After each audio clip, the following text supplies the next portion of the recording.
मैं हूं आपके साथ हुसैन भट्ट। और आज हम जिस टॉपिक पे बात करने जा रहे हैं ये बड़ा अहम टॉपिक है। मैंने बड़ी सोचो विचार के साथ इसको सिलेक्ट किया है। काफ़ी दिन लगे हैं मुझे इसके बारे में सोचने में। इस टॉपिक का नाम है मल्टीपल इंटेलिजेंसीज। 80 की दहाई के अंदर एक शख्स उठा हॉवर्ड गार्डनर के नाम से। उसने एक थ्योरी पेश की फ्रेम ऑफ माइंड बुक के अंदर। उसने कहा कि एक इंसान के अंदर ये 8 इंटेलिजेंस पाई जाती हैं। इनमें से कोई एक ऐसी इंटेलिजेंस होती है जो उस शख्स के अंदर बड़े टॉप लेवल पे काम कर रही होती है, और इन्हीं में से 8 में से कोई हो सकता है कोई ऐसी जहानत हो जो बहुत लो लेवल पे काम कर रही हो। मसलन एक शख्स है, वो पोइट्री लिखता है, तो उसके अंदर जो एबिलिटी है, जो जहानत है, वो पोइट लिखने की है। वो शेर व शायरी बड़ी अच्छी कर सकता है। हो सकता है उसी शख्स को कहा जाए कि सर ये जो आप लिख रहे हैं, क्या आप ये गा के या पढ़ के सुना सकते हैं। हो सकता है उसके पढ़ने का अंदाज़ इतना अच्छा ना हो जितना उसका पोइट्री लिखने का अंदाज़ अच्छा हो। इसी तरह इस दुनिया में बेशुमार लोग हैं, और हर इंसान के अंदर कोई ना कोई एबिलिटी होती है, कोई ना कोई जहानत होती है जो बहुत हाई लेवल पे काम कर रही होती है। और हम किसी की वीकनेस और स्ट्रेंथ दोनों की वजह से एक दूसरे के साथ कम्युनिकेट करते हैं। ऐसा नहीं है कि अगर एक शख्स के अंदर आठों की आठवीं एबिलिटी पाई जाए, मतलब वो लिखना भी जानता है, बोलना भी जानता है, गाना भी जानता है, तो फिर ऐसा नहीं होगा। मतलब अगर इस दुनिया में सारे पढ़े लिखे ही हो जाएंगे तो फिर अनपढ़ कौन होगा, पढ़ाया किसको जाएगा। अगर इस दुनिया में सारे गाने वाले ही हो जाएंगे तो फिर सुनेगा कौन। अगर इस दुनिया में सारे पढ़ाने वाले ही हो जाएंगे तो फिर पढ़ेगा कौन। तो आज मैंने ये टॉपिक जो सिलेक्ट किया है, मेरी ख्वाहिश है कि मैं आप लोगों के साथ इसको शेयर करूं, और आप लोग इसके बारे में ज़रूर सोचिएगा। इस दुनिया में मैंने बड़े ऐसे लोग देखे हैं जो लोगों से जाके पूछते हैं, सर मुझे बताएं मैं क्या करूं, सर मैं किस लिए बनाऊं। ऐसा नहीं है। अल्लाह ताला ने आपको पैदा किया है, अल्लाह ताला ने आपको दिमाग दिया है, अल्लाह ताला ने आपको हर चीज़ अक्ल दी है। तो आप अपने अंदर शऊर पैदा कीजिए, अपने आप को जानिए, अपने अंदर एबिलिटी को जानिए कि आप कौन सा ऐसा काम करते हैं जिस काम को करने से आपको सुकून होता है, और वो काम करते करते आप थकते नहीं हैं। इट्स मीन आपके अंदर वो ऐसी एबिलिटी है, ऐसी जहानत है जिसको आपको जानना चाहिए और उसके ऊपर काम करना चाहिए। तो मैं बात कर रहा हूँ आज इस पे हम टॉपिक पे बात करने जा रहे हैं, उसका नाम है मल्टीपल इंटेलिजेंसी। तो इसने जो 8 इंटेलिजेंस डिफ़ाइन की, इसने कहा कि इन 8 में से कोई ऐसी इंटेलिजेंस हो सकती है जो एक शख्स के अंदर बहुत हाई लेवल पे काम कर रही हो। इसने कहा हो सकता है कोई ऐसी इंटेलिजेंस हो जो उसी शख्स के अंदर बड़े लो लेवल पे काम कर रही हो। मिसाल के तौर पर एक पर्सन है, वो लिखना बड़ा अच्छा जानता है, लोग उसकी लिखाई से बड़े इम्प्रेस होते हैं, इंस्पायर होते हैं। और एक शख्स अगर उसी शख्स को कहा जाए कि यही चीज़ आप बोल के पढ़ के सुनाओ, तो हो सकता है उसके पढ़ने का अंदाज़ इतना अच्छा ना हो, उसका जो लिखने का अंदाज़ है वही अच्छा हो। तो पता चला एक ही शख्स के अंदर जो जहानत थी, जो एबिलिटी थी, वो लिखने की थी।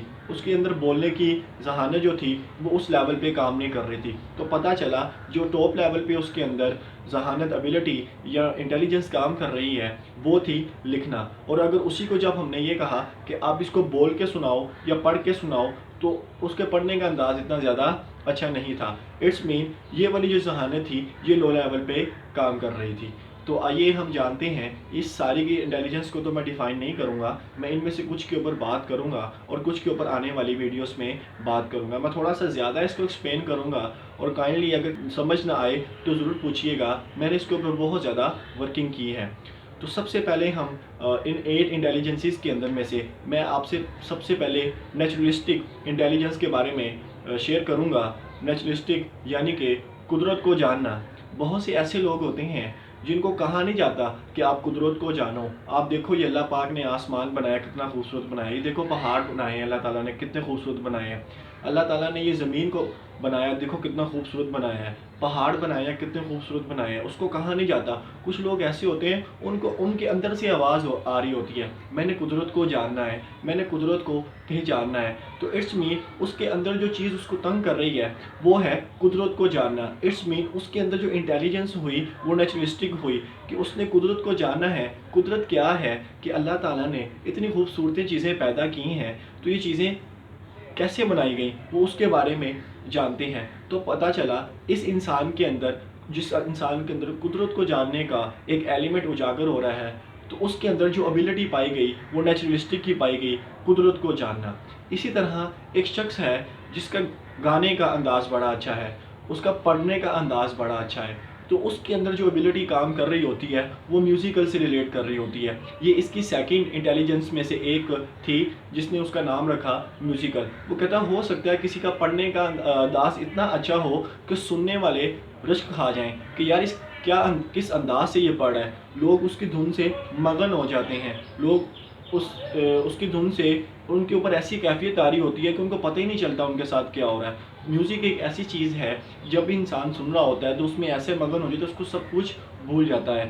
تو ہو سکتا ہے کسی کے اندر ابیلٹی جو ہو وہ گانے کی ہو سکتا ہے کسی کے اندر ابیلٹی کسی چیز کو پڑھنے کی ہو، تو میوزیکل بھی ایک اس نے انٹیلیجنس بتائی جو کہ ہر انسان کے اندر کام نہیں کرتی۔ میں نے پہلے بھی بتایا اگر سارے انسان گانے شروع کر دیں تو پھر اس کو سنے گا کون؟ تو کہنے کا مقصد یہ ہے، دو انٹیلیجنس میں نے آپ کے ساتھ شیئر کی، ایک نیچرلسٹک یعنی کہ قدرت کو جاننا، اور ایک آپ کے ساتھ میں نے میوزیکل والی شیئر کی جس سے میں نے یہ کہا کہ ہر ایک انسان کے اندر اس کا پڑھنے کا انداز بڑا اچھا ہے، لیکن اگر اسی انسان کو یہ کہا جائے سر آپ نے یہ پڑھ کے سنایا ہے کہ آپ یہ لکھ کے ہمیں دکھا سکتے ہیں، ہو سکتا ہے اس کے لکھنے کا انداز اتنا اچھا نہ ہو جتنا اس کا پڑھنے کا ہو، تو اس کے اندر جو ابیلٹی کام کر رہی ہے وہ میوزیکل سے متعلق ہے۔ اس ابیلٹی کی بنیاد پر، اس ذہانت کی بنیاد پر وہ اس فیلڈ کے اندر بہت زیادہ چینجنگ لا سکتا ہے، اور جس پرسن کے اندر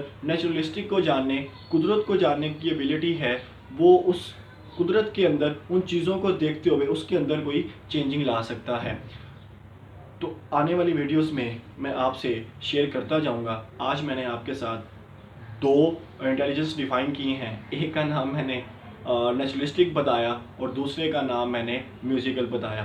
جاتے جاتے ایک بات اور آپ سے شیئر کرنا چاہتا ہوں، جتنے بچے اسکول جاتے ہیں، سپوز کریں ایک کلاس کے اندر 100 بچہ پڑھ رہا ہے اور 100 بچے کی 100 مائیں ہیں، اور وہ 100 مائیں کی خواہش ہوتی ہے کہ میرا بچہ کلاس کے اندر ٹاپ کرے۔ اب 100 بچے ہیں اور 100 مائیں ان کی دعائیں کر رہی ہیں کہ میرا بچہ کلاس میں ٹاپ کرے۔ وہ مائیں یہ کیوں نہیں سوچتی کہ ایک کلاس کے اندر اگر 100 بچے ہیں تو 100 بچے ٹاپ کیسے کر سکتے ہیں؟ وہ 100 بچوں کے کیا دماغ ایک جیسے ہیں؟ ہو سکتا ہے اس کلاس کے اندر ایک ایسا بچہ ہو جس کا پڑھنے کا انداز بڑا اچھا ہو، لکھنے کا انداز اچھا نہ ہو سکتا ہے اس کلاس کے اندر ایک بچہ ایسا ہو جس کے لکھنے کا انداز اچھا ہو، پڑھنے کا انداز اچھا نہ ہو سکتا ہے اسی کلاس کے اندر ایک ایسا بچہ ہو جس کے سوچنے کا انداز بڑا اچھا ہو سکتا ہے اسی کلاس کے اندر ایک ایسا بچہ ہو سکتا ہے جس کا گانا گانے کا انداز بڑا اچھا ہو، جس کا پڑھنے کا انداز بڑا اچھا ہو سکتا ہے اسی کلاس کے اندر ایک ایسا بچہ ہو جس کا کمیونیکیشن بہت اچھی ہو، وہ لوگوں سے بات چیت بڑے پیار سے کرتا ہو۔ تو پتہ چلا ایک کلاس کے اندر اگر 100 بچے ہیں تو 100 مائنڈ بیٹھے ہیں۔ ایسا نہیں ہو سکتا کہ اگر 100 بچے ہیں تو 100 کے 100 بچے ہی ٹاپ کریں۔ تو ہمیں تھوڑی سی اپنی سوچ کو چینج کرنا پڑے گا، ہمیں یہ دیکھنا پڑے گا کہ ہمارے بچے کے اندر کون سی ایسی ایبلٹی ہے، کون سی ایسی انٹیلیجنس ہے جو بہت ہائی لیول پہ کام کر رہی ہے۔ ہم دوسرے بچوں کو دیکھتے ہوئے اپنے بچوں کا بھی مستقبل تباہ کر دیتے ہیں۔ ہم کہتے ہیں فلاں کا بچہ دیکھو کلاس میں فرسٹ آیا، تم فرسٹ کیوں نہیں آ سکتے؟ بھائی اس کے اندر تو ایبلٹی تھی فرسٹ آنے کی، ہو سکتا ہے اس شخص کے اندر ایبلٹی نہ ہو فرسٹ آنے کی، اس کے اندر کوئی ایسی اور ایبلٹی کام کر رہی ہو جو اس سے ہٹ کے ہو، اس کا جو مقام ہے، مرتبہ ہے کلاس میں فرسٹ آنا، وہ ہو سکتا ہے اس کے اندر کوئی ایسی ایبلٹی نہ ہو جو اس بچے کے اندر ہو سکتا ہے اس کے اندر جو ایبلٹی ہو یہ کرکٹر بننے کی ہو سکتا ہے اس کے اندر جو ایبلٹی ہو وہ کسی نیشنل لیول پہ کام کرنے کی ہو سکتا ہے اس کے اندر جو ایبلٹی ہو کسی بزنس لیول پہ کام کرنے کی ہو۔ تو ایسا نہیں ہوتا کہ ایک کلاس کے اندر 100 ہی بچے ٹاپ کریں، ہر بچے نے اپنی اپنی ایبلٹی کے مطابق کام کرنا ہے۔ تو بچوں کو فورس نہ کیجئے کہ آپ بھی کلاس کے اندر فرسٹ آؤ، آپ بھی کلاس کے اندر فرسٹ آؤ، آپ بھی کلاس کے اندر فرسٹ آؤ، ایسا نہیں ہوتا۔ اس کی ایبلٹی کو جانیے، اس کی انٹیلیجنس کو جانیے، دیکھیے وہ کون سا ایسا کام ہے جو بہت زیادہ اچھے طریقے سے کر لیتا ہے، جون سا کام وہ بہت زیادہ اچھے طریقے سے کر لیتا ہے، اس کام کے اندر اس کو کرنے کی تلقین دیجیے۔ ایسا نہیں ہے کہ دوسرے بچوں کو دیکھتے کہ آپ اپنے بچوں کا بھی مستقبل تباہ کر دیے۔ اللہ پاک نے یہ نظام قدرت بنایا ہے، کوئی اس میں بہت ہائی لیول پہ کام کرے گا، کوئی بہت لو لیول پہ کام کرے گا۔ جب وہ سارے آپس میں ملیں گے تو پھر کمیونیکیشن کریٹ ہوگی، جب کمیونیکیشن کریٹ ہوگی تو پھر ایک دوسرے کا دکھ اور درد بانٹا جائے گا۔ تو کائنڈلی اس بارے میں ذرا سوچئے گا، اور اگر آپ کی کوئی رائے ہو تو مجھے کمنٹ میں ضرور بتائیے گا۔ کے ساتھ آنے والی سیریز میں باقی 6 انٹیلیجنس پہ بات کروں گا۔